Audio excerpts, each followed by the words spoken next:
Bismillahirrahmanirrahim. Assalamualaikum warahmatullahi wabarakatuh. Perkenalkan, nama saya Nur Amalia Faranila, NIM 210222265, kelas eksekutif 1, semester 6. Baik, di sini saya akan memaparkan materi tentang e-governance digital. Yang pertama, perkembangan dari e-government ke e-governance, yaitu perkembangan dari e-government ke e-governance mencerminkan evolusi dalam cara pemerintah menggunakan teknologi informasi untuk meningkatkan interaksi dengan warga, pelayanan publik, dan pengambilan keputusan. Beberapa perbedaan utama antara keduanya yaitu pertama, e-government fokus pada penyediaan layanan pemerintah secara elektronik kepada warga. Kedua, biasanya lebih terpusat dan hierarkis, di mana pemerintah adalah penyedia layanan utama dan warga adalah penerima layanan. Kontrol dan pengambilan keputusan terpusat pada pemerintah. Kedua, e-governance lebih luas dalam cakupannya daripada e-government. Selain layanan, ini juga mencakup partisipasi warga dan transparansi, lebih menekankan pada keterlibatan aktif warga dalam proses pengambilan keputusan pemerintah. Dapat mencakup platform-platform seperti media sosial, forum daring, dan aplikasi kolaboratif yang memungkinkan warga untuk berpartisipasi dalam pembuatan keputusan dan mempengaruhi kebijakan. Perkembangan dari e-government ke e-governance menandai pergeseran paradigma dari model pemerintahan tradisional yang berpusat pada pemerintah menuju model yang lebih terbuka, inklusif, dan partisipasi, di mana warga memiliki peran yang lebih aktif dalam proses pemerintahan. Prinsip-prinsip dasar dari digital government. Prinsip-prinsip dasar dari digital government atau pemerintahan digital bertujuan untuk membantu implementasi teknologi informasi dan komunikasi dalam proses pemerintahan. Beberapa prinsip dasarnya yaitu pertama, aksesibilitas, partisipasi, transparansi, efisiensi, inovasi, dan keamanan dan privasi. Dampak digital governance terhadap kinerja organisasi yang lebih efektif dan efisien. Digital governance memiliki sejumlah dampak positif terhadap kinerja organisasi yang lebih efektif dan efisien. Pertama, beberapa dampak utamanya yaitu automatisasi proses, peningkatan aksesibilitas, peningkatan transparansi, peningkatan analisis data, peningkatan partisipasi publik, dan terakhir, fleksibilitas dan adaptabilitas. Dengan memanfaatkan potensi digital governance dengan bijak, organisasi pemerintah dapat mencapai kinerja yang lebih efektif dan efisien dalam menyediakan layanan publik dan memenuhi tuntutan masyarakat modern.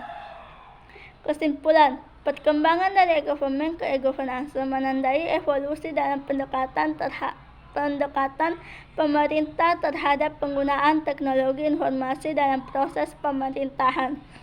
Prinsip-prinsip dasar dari digital government memberikan landasan untuk implementasi teknologi informasi dalam pemerintahan. Digital governance memiliki sejumlah dampak positif terhadap kinerja organisasi yang lebih efektif dan efisien. Baik, di sini saya akan menjawab pertanyaan dari teman-teman saya. Yang pertama yaitu Andi Riri Mulyana. Adapun pertanyaannya, bagaimana perkembangan e-government di Indonesia telah mempengaruhi penggunaan teknologi informasi dan komunikasi dalam pemerintahan dan bagaimana hal ini mempengaruhi efisiensi dan efektivitas pelayanan publik. Baik, saya akan menjawabnya yaitu perkembangan e-government di Indonesia telah memberikan dampak signifikan terhadap penggunaan teknologi informasi komunikasi dalam pemerintahan serta meningkatkan efisiensi dan efektivitas pelayanan publik. Secara keseluruhan, perkembangan e-government di Indonesia telah mengarah pada peningkatan efisiensi dengan mengurangi waktu dan biaya yang dibutuhkan untuk berbagai proses administrasi.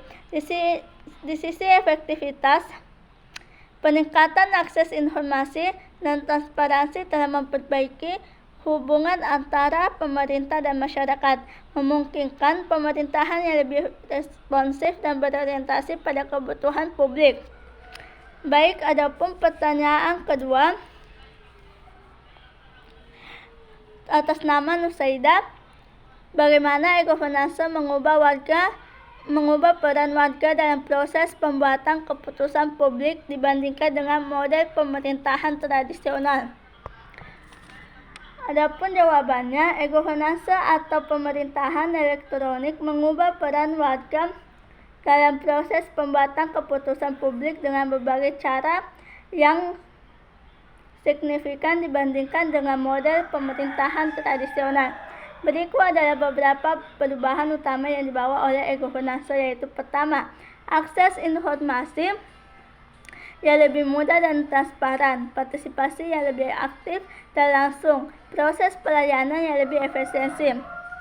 Baik, pertanyaan selanjutnya, atas nama Nutkah, apa peran partisipasi masyarakat dalam pembentukan? Ketiga, apa peran partisipasi masyarakat dalam pembentukan model governance yang efektif? Partisipasi masyarakat memegang peran penting dalam pembentukan model governance yang efektif. Berikut beberapa alasan dan perannya. Yang pertama, legitimasi dan akuntabilitas. Yang kedua, transparansi. Ketiga, kualitas kebijakan. Baik, pertanyaan Mudarni, bagaimana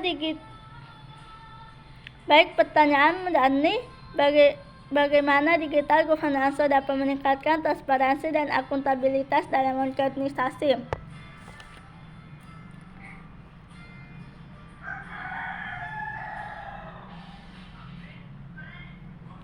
Digital governance memainkan peran penting dalam meningkatkan transparansi dan akuntabilitas dalam organisasi dengan cara seperti akses informasi, pelacakan, dan pemantauan.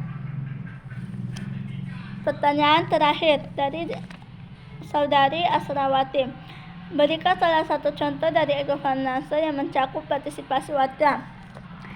Baik, salah satu contoh nyata dari e-governance yang mencakup partisipasi warga adalah platform partisipasi dalam pembuatan kebijakan publik. Baik, itulah tadi pemaparan materi dan sesi tanya jawab yang dari saya. Sekian dan terima kasih. Wabillahi taufiq wal hidayat. Assalamualaikum warahmatullahi wabarakatuh.